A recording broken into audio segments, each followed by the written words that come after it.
After the sacking of Coruscant, the Jedi Council agreed that the Republic had been undone by the bold cunning of the Empire's strategy.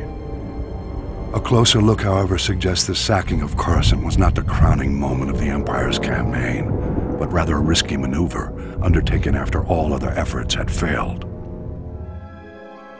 The Sith only considered turning to such measures after their efforts were undermined by an unlikely Republic ally, the criminal smuggling contingent that broke the Mandalorian blockade.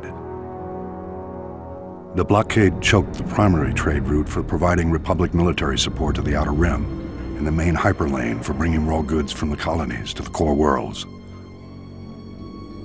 Long-standing holdouts in the Outer Rim began folding to the Empire, and critical supplies vanished from the core worlds almost overnight.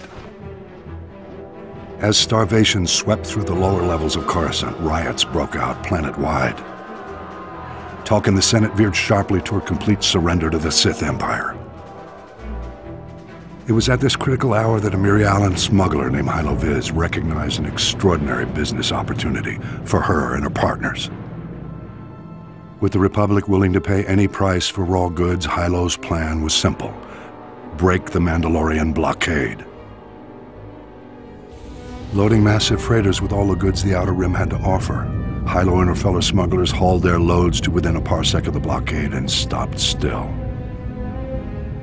Distracted by suspicious freighters, the Mandalorians never knew what hit them.